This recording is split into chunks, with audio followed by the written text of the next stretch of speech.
Welcome to my YouTube channel Progressive English. Today we are going to learn past continuous tense. और इस tense में हम लोग आज पढ़ेंगे कि पास्ट continuous टेंस की पहचान क्या होती है, इसमें किस हेल्पिंग वर्ब का प्रयोग करते हैं और वर्ब की कौन सी फॉर्म लगाई जाती है। तो चलिए शुरू करते हैं आज के टेंस को, यानी पास्ट continuous टेंस को। तो देखिए, सबसे पहले देख लेते हैं कि पास्ट continuous टेंस की पहचान क्या होती है। तो पास्ट continuous टेंस की पहचान होती है क्या? देखिए, लिखा है वाक्य के अंत में रहा था, रही थी, रहे थे आदि शब्द आते हैं। जैसे वह स्कूल जा रहा था, वह अपना काम कर रही थी, वे खाना खा रहे थे। इस तरह के सेंटेंसेस जब होते हैं तो वो कौन सा टेंस होता है? Past continuous tense. तो पास्ट कॉन्टिन्यूस टेंस की पहचान आपको पता चल गई है। अब हम चलते हैं कि रूल्स में अफर्मेटिव सेंटेंस में हमारा स्ट्रक्चर क्या होता है। तो देखिए, सबसे पहले क्या आता है? सब्जेक्ट आता है।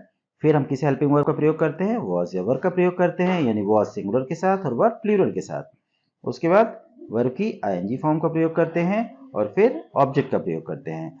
अगर हमारा नेगेटिव सेंटेंस होता है तो हम क्या करते हैं? सबसे पहले सब्जेक्ट आता है, फिर हेल्पिंग वर्ब वॉज या वर लाते हैं और फिर नॉट लगाते हैं। नेगेटिव है, इसलिए नॉट लगाना कंपलसरी हो गया। और वर्ब की आईएनजी फॉर्म का प्रयोग करते हैं और फिर ऑब्जेक्ट आता है।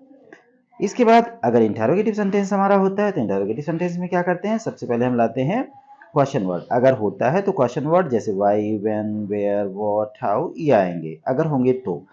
अगर नहीं है तो हम क्या करेंगे? इंटरोगेटिव सेंटेंस में सबसे पहले वाज लाएंगे या वर लाएंगे। और आपको पता है वाज का प्रयोग सिंगुलर के साथ और वर का प्रयोग प्लूरल के साथ करते हैं।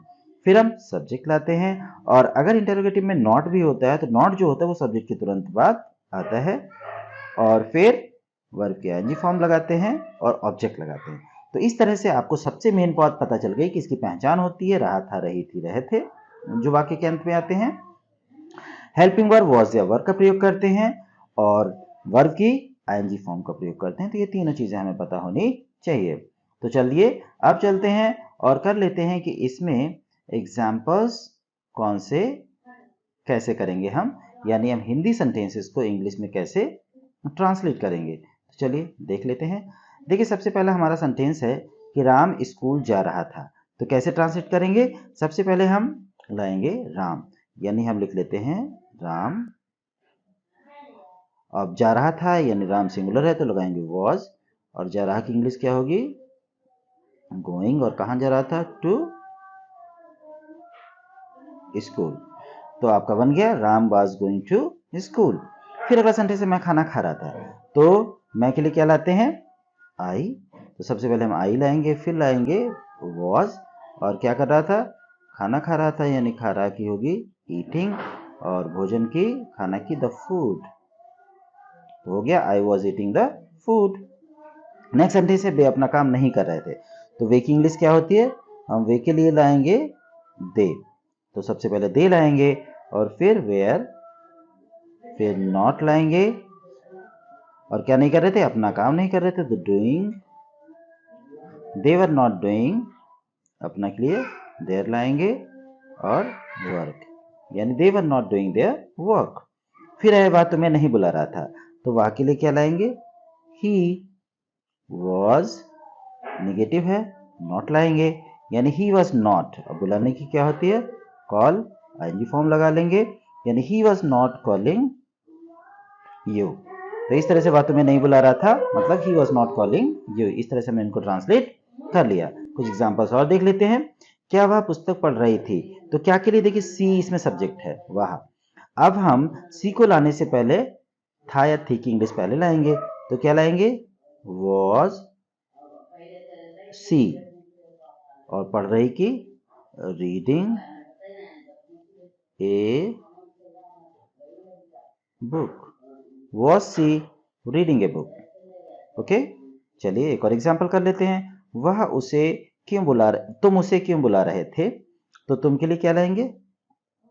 यू। और नहीं, सबसे पहले हम इसमें क्या करेंगे? सबसे पहले चूंकि हमें लाना है इसमें क्यों है तो वाई लाएंगे। तो सबसे पहले हमें लाना है वाई। अब यू से पहले उसका हेल्पिंग वर्ब लाएंगे, यानी were you. Why were you calling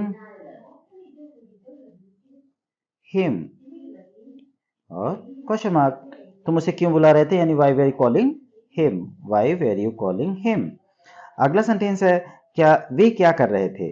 तो हम क्या जब सेंटेंस के बीच में आता है तो इसके लिए हम व्हाट सबसे पहले लाते हैं, तो हम क्या लाएंगे, व्हाट वेयर दे, और कर रहे थे कि डूइंग, तो क्या बन गया, व्हाट वेयर दे डूइंग, वे क्या कर रहे थे, व्हाट वर दे डूइंग।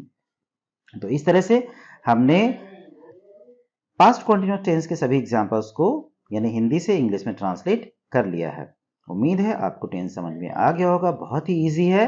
तो keep watching, keep learning, see you in the next video, thank you.